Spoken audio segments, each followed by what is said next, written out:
History is a battlefield, and truth is the first casualty. Welcome to the History Frontline. August 6, 1945. A single aircraft soars above Hiroshima. At 8:15 in the morning, the world changes forever. A flash brighter than 1,000 suns, a mushroom cloud climbing into the heavens. 70,000 souls vaporized in an instant.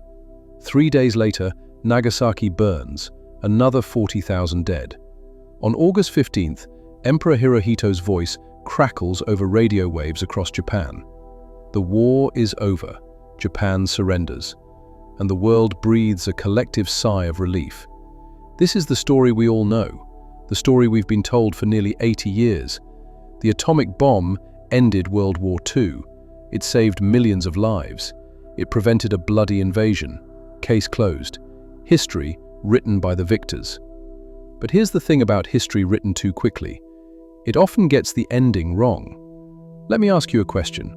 If you'd already lost over 100 cities to American firebombing, if your people were starving, if your navy was at the bottom of the Pacific, would you surrender because of 2 more destroyed cities?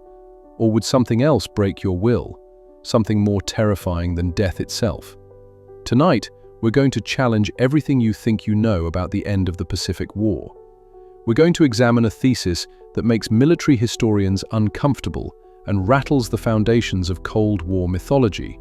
It's called the Hasegawa thesis, named after historian Tsuyoshi Hasegawa, who spent decades combing through Japanese, Russian, and American archives. His conclusion? Japan didn't surrender because of the atomic bombs. They surrendered because of what happened on August 9th, the same day as Nagasaki, the day Stalin's Red Army tore through Manchuria like a hurricane through paper houses. The day Japan's last hope died, not in nuclear fire, but in the frozen calculus of geopolitics. This isn't a story about who dropped the bigger bomb. This is a story about imperial pride, diplomatic desperation, and the cold terror of communist invasion. This is about a decision made not to avoid destruction, but to choose which conqueror would write the final chapter. Because in August 1945, Japan faced 2 possible futures. One under American occupation, where the emperor might survive as a figurehead. Another under Soviet control, where emperors and aristocrats ended up like the Romanovs, executed in a basement, their entire world order erased. Which would you choose? The convenient myth says Japan feared American power. The truth? They feared Stalin more.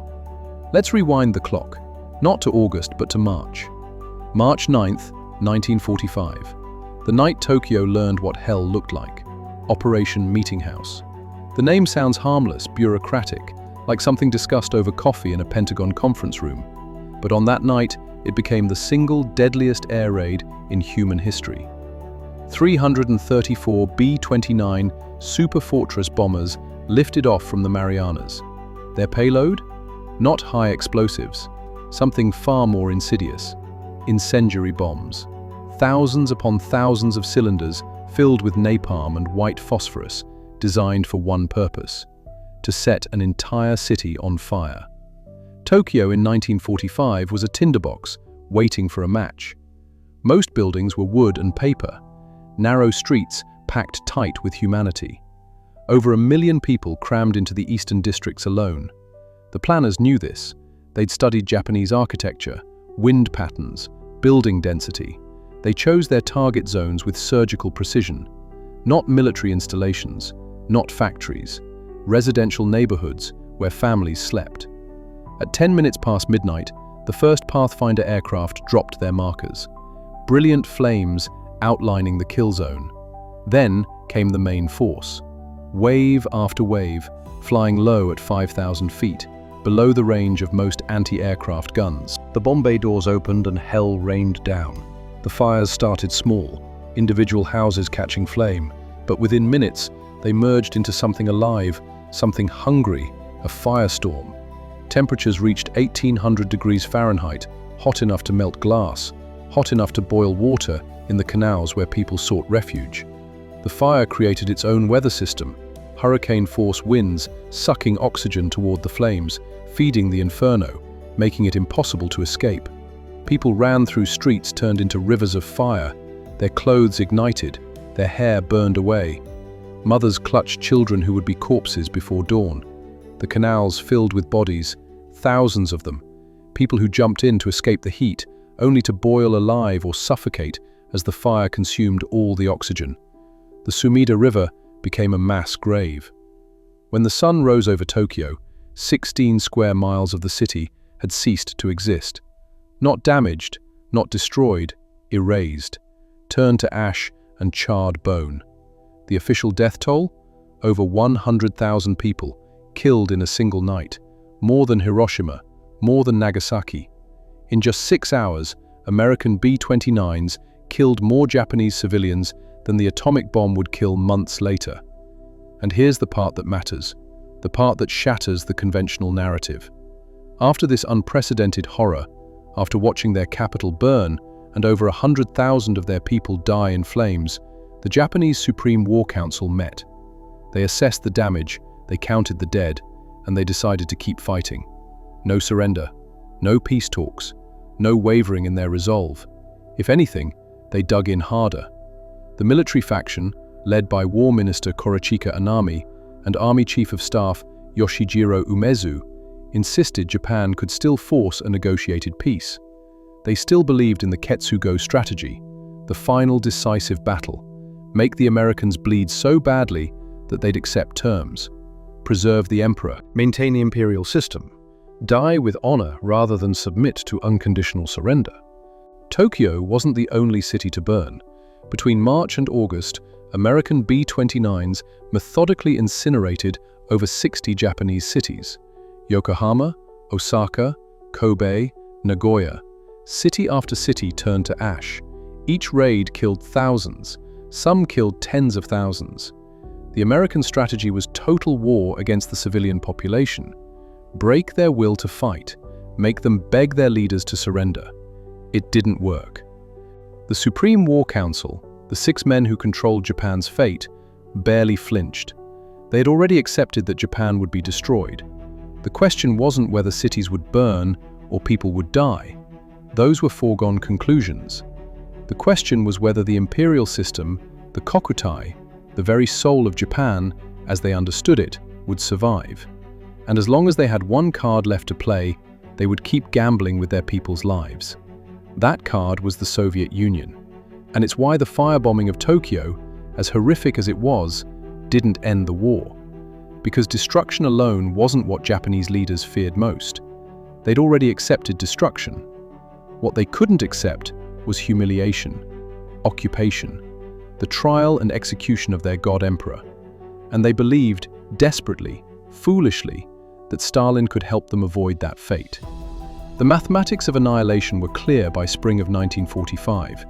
Japan had lost the war. Everyone knew it. Even the most fanatical officers in Tokyo understood the strategic reality. The Imperial Japanese Navy, once the third largest in the world, was scattered in pieces across the Pacific floor. At Pearl Harbor, they'd sunk battleships, but America built more, and faster. Essex-class carriers rolled out of shipyards like cars off an assembly line. By 1945, the US Navy dominated the Pacific so completely that Japanese ships couldn't leave port without being sunk within hours. The stranglehold wasn't just military, it was economic. Operation Starvation, launched in March, represented the final nail in Japan's coffin. American B-29s, the same aircraft that firebombed cities, shifted to a new mission: mining Japan's waterways. Thousands of sophisticated naval mines dropped into harbors, channels, and the inland sea, each one a silent predator, waiting for a ship's hull to pass overhead. Japan is an island nation. Everything it needed to survive, to fight, to feed its people, came by ship. Rice from Korea, coal from Manchuria, oil from the South Pacific territories, raw materials for weapons. When those sea lanes closed, Japan began to suffocate. Within weeks, the effect was catastrophic. Shipping tonnage dropped by 80%. Food supplies to the home islands collapsed. Urban populations, already on starvation rations, faced genuine famine. Factory production ground to a halt without coal or raw materials. The war machine that had terrorized Asia for over a decade couldn't manufacture bullets. Japan wasn't just losing the war, it was dying as a functioning nation. American submarines made it worse. By 1945, US subs operated in Japanese waters with near impunity. They hunted what few cargo vessels remained, like wolves culling a herd.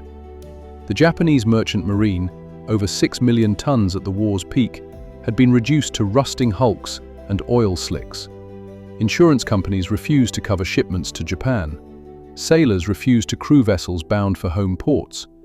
Those that tried often never arrived, torpedoed in sight of shore, bodies washing up on beaches as grim reminders of American naval dominance. The Japanese leadership saw the writing on the wall. They read the casualty reports. They understood the logistics. By any rational military calculation, the war was over. They'd lost. Continuing to fight was suicide. But the Supreme War Council wasn't operating on rational military calculations. They were operating on something far more dangerous. Faith. Faith in the warrior code. Faith in the divine nature of the emperor. And faith that they could turn military defeat into diplomatic survival. Enter Ketsugo, Operation Decisive, the final plan, the last roll of the dice. The strategy was simple, brutal, and insane. Japan couldn't win the war, but they could make America pay such a horrific price for invasion that Washington would negotiate rather than conquer.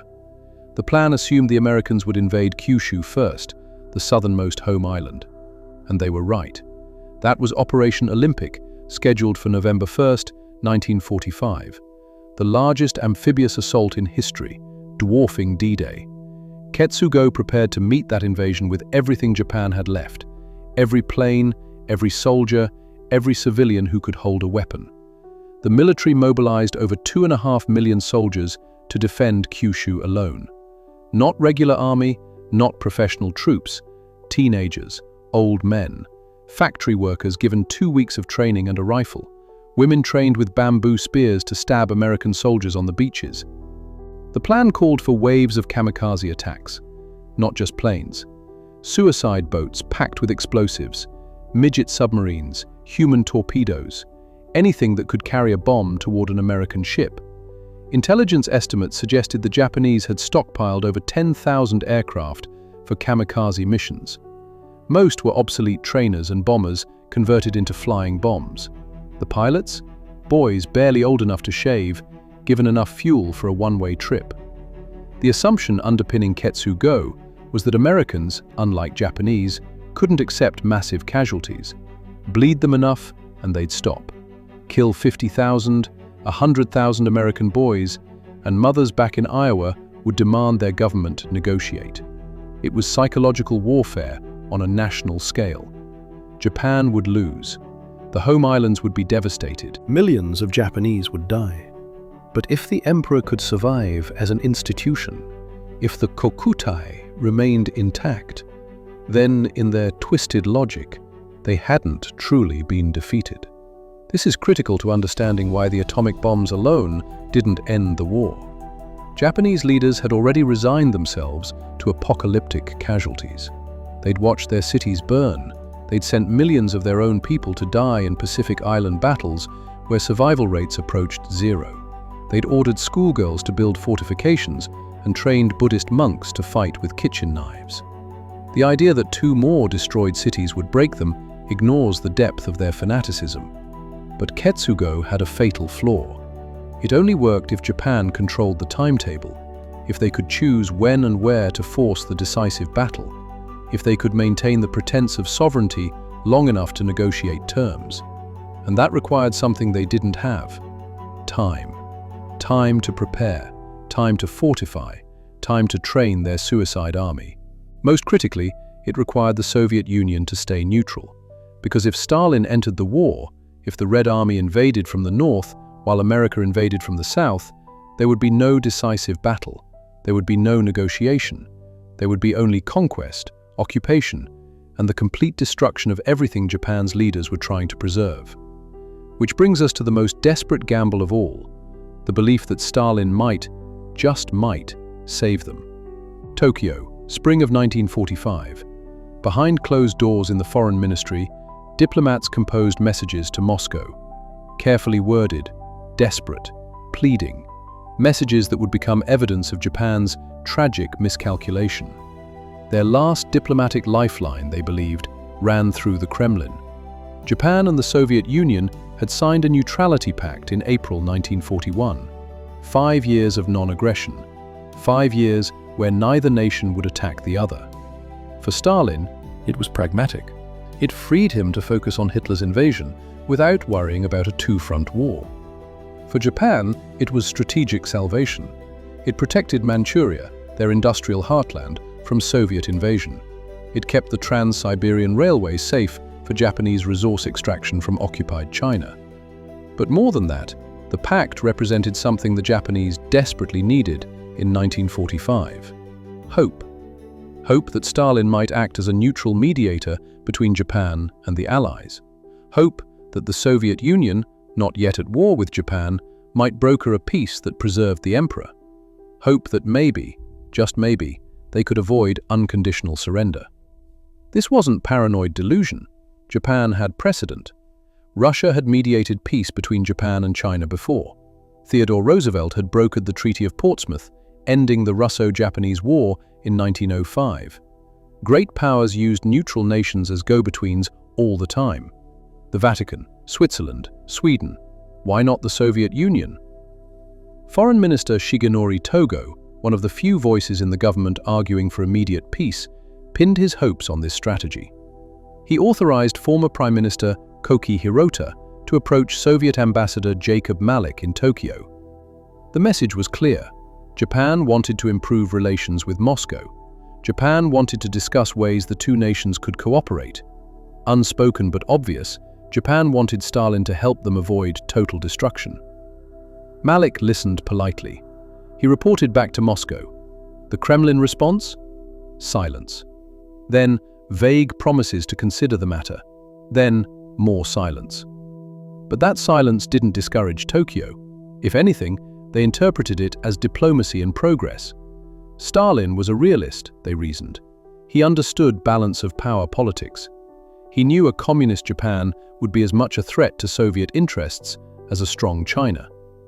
Better to preserve a weakened, friendly Japan than allow American occupation forces on the Asian mainland. By July, as the Potsdam Conference approached, Japanese desperation reached new heights. They sent their most respected diplomat, former ambassador Naotake Sato, in Moscow, with instructions to bypass normal channels. Get a message directly to Stalin or Foreign Minister Vyacheslav Molotov.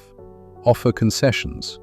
Manchuria could be discussed, trade agreements, territorial adjustments, anything to get Stalin to the negotiating table. The messages between Tokyo and Moscow in July and August of 1945 read like a slow-motion tragedy.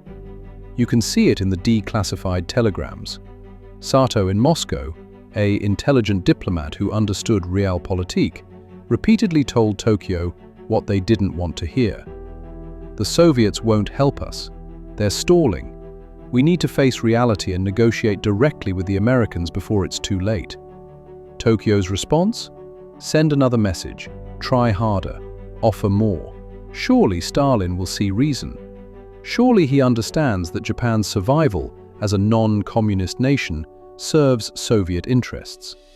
They didn't understand what was happening behind the scenes, or more accurately, they couldn't accept it. Because accepting it meant accepting that they had no cards left to play, that the war was not just lost militarily, but diplomatically, that their last hope was smoke and mirrors. Stalin had no intention of helping Japan, none whatsoever. He'd already made his decision. Not in July of 1945, not in June. He'd made it 6 months earlier, in a palace overlooking the Black Sea, where the big three Allied leaders carved up the post-war world like butchers dividing a carcass. Yalta, February 4th through 11th, 1945. The conference that would reshape the globe. Roosevelt, Churchill, and Stalin, 3 men in poor health, exhausted by years of war, deciding the fate of nations over dinner and drinks. Germany's future, Poland's borders, the United Nations, the beginning of the Cold War, though none of them called it that yet. and buried in the agreements, a secret protocol. Secret because Roosevelt didn't want to tell the American public. Secret because it involved promises that would horrify a war-weary nation. Stalin agreed to enter the war against Japan within 90 days of Germany's surrender. In exchange, the Soviet Union would receive territorial concessions. The southern half of Sakhalin Island, the Kuril Islands, occupation rights in Manchuria and Korea, a sphere of influence in northern China. Roosevelt needed this agreement. American military planners estimated that invading Japan would cost 1 million casualties, maybe more. If the Soviets invaded from the north, pinning down the Kwantung Army in Manchuria, it would save American lives, it would shorten the war, and it would give America leverage in post-war negotiations in Asia. Stalin needed nothing. He could have stayed neutral, watched Japan collapse, and picked up territorial scraps afterward. But active participation in Japan's defeat meant active participation in shaping post-war Asia. It meant Soviet influence in Korea. It meant communist expansion. It meant military bases on the Pacific. For Stalin, it was imperialism with a hammer and sickle flag. Germany surrendered on May 8, 1945. The 90-day clock started ticking. August 8th was the deadline. Stalin had committed to being at war with Japan by that date, and unlike Japan's leaders, who treated deadlines as suggestions, Stalin kept his word when it served Soviet interests. Through May, June, and July, while Japanese diplomats sent pleading messages to Moscow, the largest military mobilization in history was underway across Siberia. The Trans-Siberian Railway, that thin steel thread connecting European Russia to the Far East, became a conveyor belt of war. Trains, endless trains, boxcars filled with T-34 tanks, flatbeds carrying artillery pieces, Passenger cars, crammed with soldiers who'd just defeated the Wehrmacht, men who knew how to fight, how to kill, how to win. Over 1.5 million soldiers transferred from the European theatre to the Manchurian border. More armor than Hitler used to invade the Soviet Union. More artillery than fired at Stalingrad. The logistics were staggering. The Trans-Siberian Railway was a single-track line for most of its length, over 5,000 miles from Moscow to Vladivostok. Trains had to be scheduled with precision to avoid collisions. Supplies had to be pre-positioned at depots.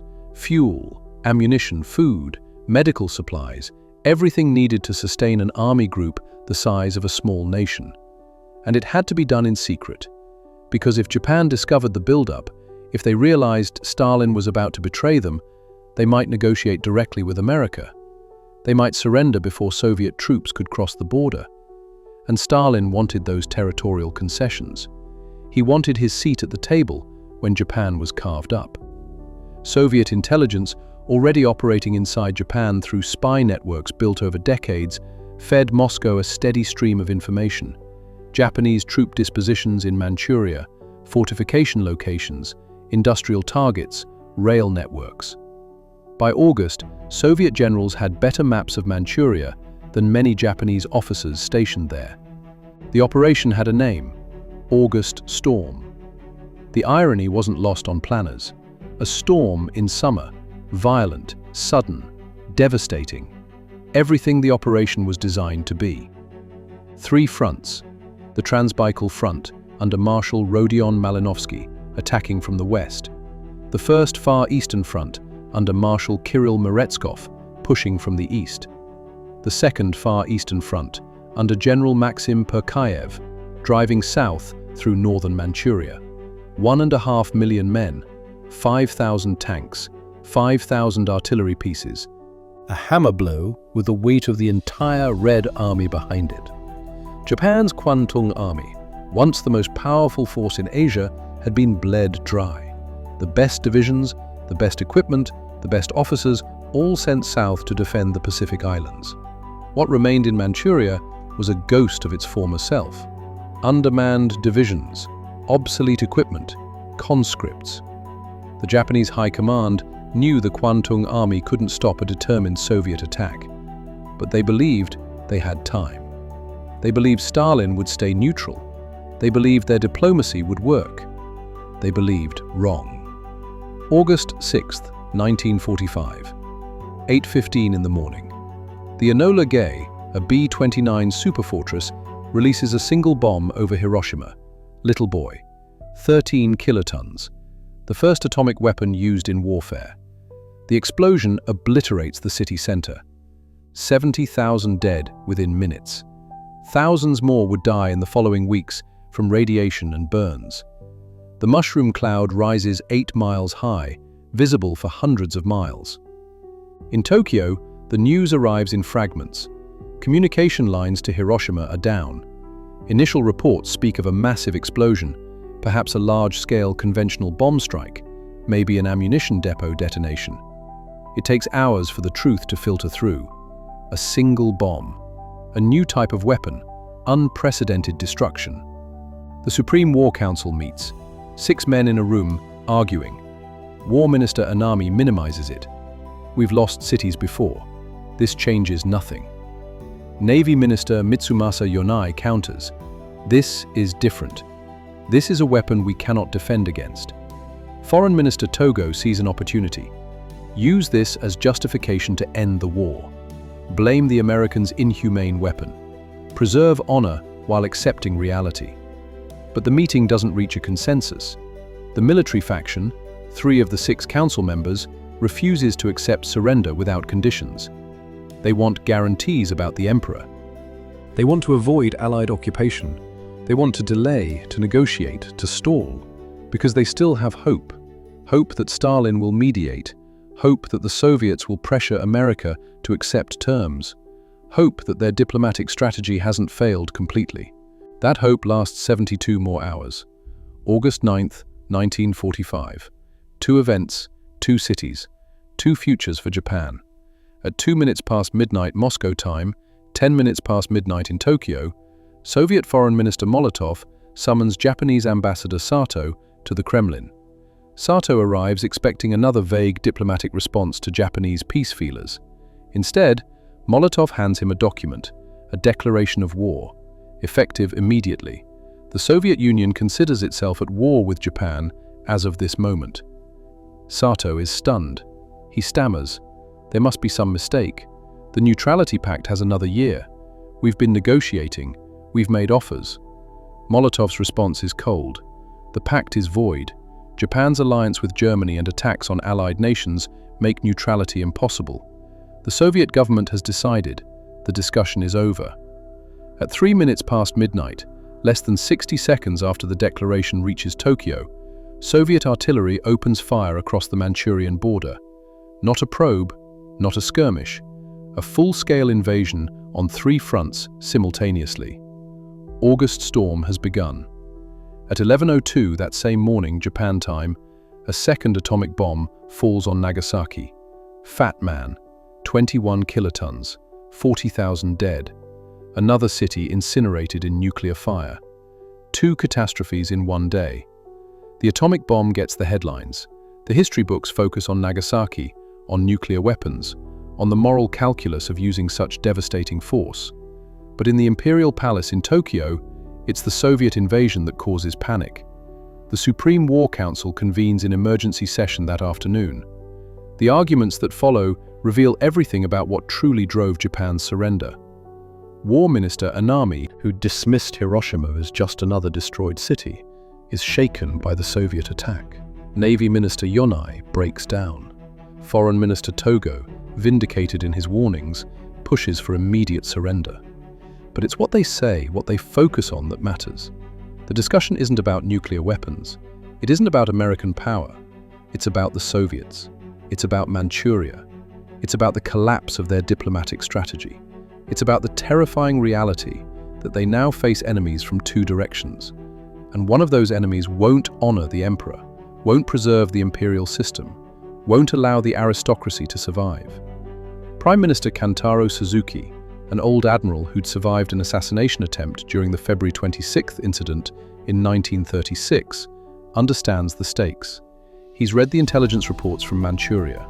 The Kwantung army is being destroyed. Soviet mechanized columns are advancing faster than intelligence can track them. Within days, maybe weeks, The Red Army will be in Korea. They'll be preparing to invade Hokkaido. And if Soviet troops reach the home islands before Japan surrenders, everything is lost. Suzuki sees the choice clearly. Surrender to America, where there's at least a chance of preserving the emperor as a constitutional figurehead, or be conquered by Stalin, where emperors and their families end up executed in basement rooms. It's not a moral choice, it's arithmetic. Cold calculation about which conqueror offers a better survival outcome. The debate rages.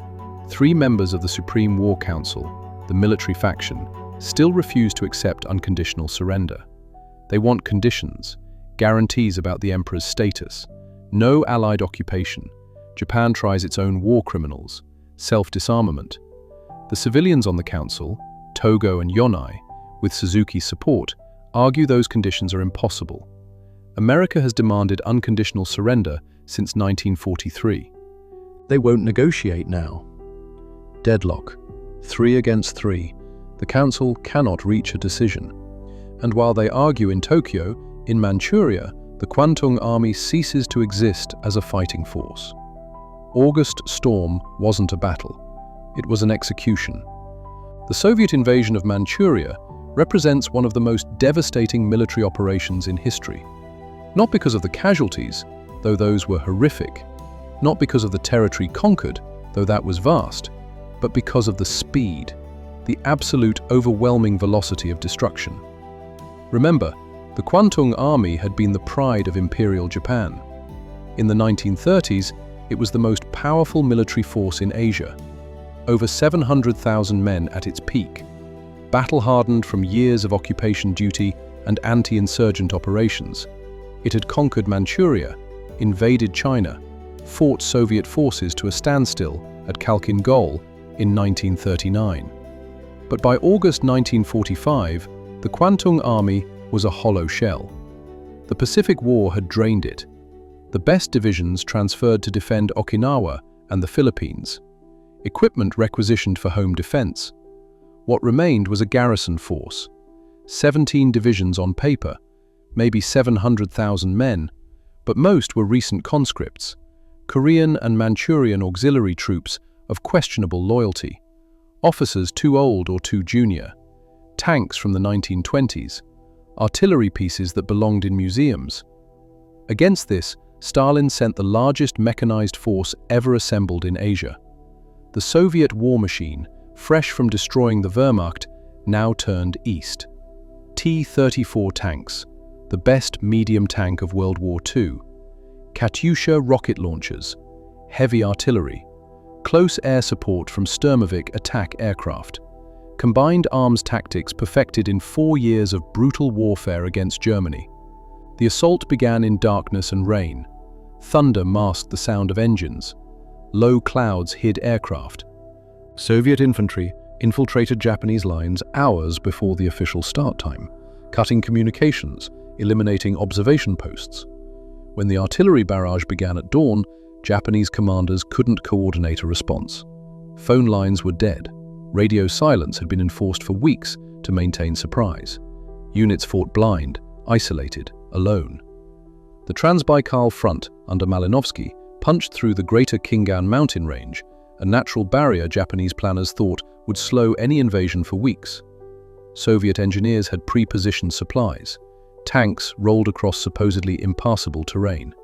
Within 48 hours, mechanized columns were racing across the Manchurian plain toward Mukden and Changchun, covering distances in days that Japanese staff officers predicted would take weeks to traverse. From the east, Merezkov's first Far Eastern Front crossed the Ussuri River and drove toward Harbin. Japanese defenses, designed to channel attackers into kill zones, were simply bypassed. Soviet tactics emphasized speed over destruction. Don't fight when you can go around. Don't siege when you can outflank. Keep moving. Keep the enemy off balance. Never let them establish a defensive line. The second Far Eastern Front in the north moved slower. Their mission was to pin Japanese forces and prevent retreat into Korea. But even their supposedly secondary role involved advances measured in dozens of miles per day. Japanese soldiers fought when they encountered Soviet forces. They had no choice. Orders were orders. Honor demanded resistance. But isolated battalion and regimental actions couldn't stop corps-level mechanized offensives. Tanks overran positions, artillery reduced strongpoints. When Japanese units tried to dig in, they were encircled and left to wither. The Soviet advance didn't stop to mop up. It flowed around obstacles like water, finding the path of least resistance. Within 5 days, the Kwantung Army had been shattered, Not defeated in set-piece battles, not ground down in attritional warfare. Shattered. Units scattered. Command structure collapsed. Communications non-existent. Japanese officers surrendered with tears streaming down their faces. Men who'd been taught that death was preferable to capture chose life. Because in those 5 days, the myth of Japanese military invincibility died in the dust of Manchuria. Soviet casualties were relatively light, about 12,000 dead, another 24,000 wounded. For an operation involving over 1 million men, that's remarkably low. Japanese casualties are harder to count. Combat deaths may have been 60 to 80,000, but hundreds of thousands more were captured. Entire divisions marched into Soviet POW camps. Those men, veterans of occupation and brutality in China, would spend years in Siberian labor camps. Many never returned. The Soviets put them to work building roads, mining coal, cutting timber. Repayment, Stalin called it, for years of Japanese aggression. But the military impact was secondary to the psychological impact. In Tokyo, watching the reports come in, the Supreme War Council finally understood what they'd refused to accept for months. The game was over. Stalin wasn't going to save them. Stalin was going to conquer them. And if the Red Army reached the home islands before Japan surrendered, the Emperor's fate was sealed. No negotiations, no preservation of the imperial system. The aristocracy, the military elite, the entire social order, all would be destroyed. This wasn't fear of American occupation, it was terror of communist revolution. Look at what happened to the Romanovs. Russia's imperial family, descended from centuries of Tsars, executed in a basement in Ekaterinburg in 1918. The Bolsheviks didn't put them on trial, didn't exile them, murdered them. Men, women, children, erased the dynasty. That was the future Japan's leadership saw if Soviet forces occupied Tokyo. Foreign Minister Togo made this explicit in council meetings. If we do not surrender to America now, we will be forced to surrender to both America and the Soviet Union later. And when that happens, the Emperor will not survive. Better to accept American terms while we still have the option. This is the moment. August 9th and 10th, 1945. This is when Japan's leaders made their choice, not because of atomic bombs, not because of firebombing, not because of blockade or starvation, because Soviet entry into the war eliminated their last diplomatic option and presented an existential threat to the imperial system itself. The atomic bombs gave them an excuse, a way to frame surrender as unavoidable rather than a choice. We couldn't defend against this inhumane weapon. We had to save our people from further nuclear attacks. It preserved honor. It allowed the military to save face. But the real calculus happened in smoke-filled rooms, where old men in military uniforms made cold political decisions about survival. August 10th. After hours of deadlocked debate, the Supreme War Council could not reach consensus on surrender terms. Prime Minister Suzuki made an unprecedented decision. He requested an imperial conference, directly involving Emperor Hirohito in the decision. This violated protocol. The emperor was supposed to reign, not rule, to approve decisions, not make them. But desperate times required desperate measures. That night, in an underground bunker beneath the palace, the emperor met with his military and civilian advisors. The room was hot, humid. The air conditioning had failed. Men in formal uniforms sweated through their clothes. On a single sheet of paper, two options: surrender with conditions protecting the imperial system, or continue fighting. War Minister Anami made his case. One last battle. Ketsugo. Bleed the Americans so badly they'd negotiate. Preserve honor. Protect the nation's essence. Army Chief Umezu backed him. Navy Chief Toyoda agreed. 3 of 6 votes. Togo countered, "We have no options left. The Soviets have betrayed us. America will not negotiate. Every day we delay, more people die." Suzuki and Yonai supported him, 3 of 6 votes. Stalemate. In any other council, the meeting would adjourn. They'd reconvene, keep debating. But Japan didn't have time for more debate. Soviet forces were advancing toward Korea. American bombers were preparing for more raids. The nation was dying. Suzuki made his move. He turned to the emperor, asked directly, "Your Majesty, the council cannot decide. We require your guidance. What is your will?" This was the moment. Emperors didn't speak in council meetings, didn't express policy opinions, existed as symbolic embodiments of the nation, not political actors. But Hirohito, who'd been personally briefed on the Manchurian disaster, who understood the Soviet threat, who'd read intelligence assessments about communist intentions, chose to break with tradition. His voice, soft and uncertain, shook, but the words were clear. "I cannot bear to see my people suffer any longer. The war must end. The war will end. We will accept the Potsdam Declaration. We will surrender." War Minister Anami wept. Army Chief Umezu lowered his head. Navy Chief Toyoda remained silent. But the decision was made, not by democratic vote, not by military necessity, by imperial will, breaking centuries of precedent, because the alternative was extinction. The surrender announcement wasn't immediate. It took 4 more days to finalize the language. 4 days where hardline officers plotted to stop the surrender. The Kyujo incident, a coup attempt by junior officers who tried to seize the imperial palace and prevent the broadcast of Hirohito's surrender message. On the night of August 14th, Major Kenji Hatanaka and Captain Shigetaro Uehara led a group of about 1,000 soldiers in an attempt to take over the palace and prevent the distribution of the surrender recording. They murdered Lieutenant General Takeshi Mori, commander of the 1st Imperial Guards Division, when he refused to join them. They searched the palace for the recording. If they could destroy it, they reasoned, the surrender couldn't happen. But most military commanders refused to support the coup. By dawn, the rebellion collapsed. Hatanaka and Uehara committed ritual suicide on the palace grounds. Their blood soaked into the same earth they'd sworn to defend.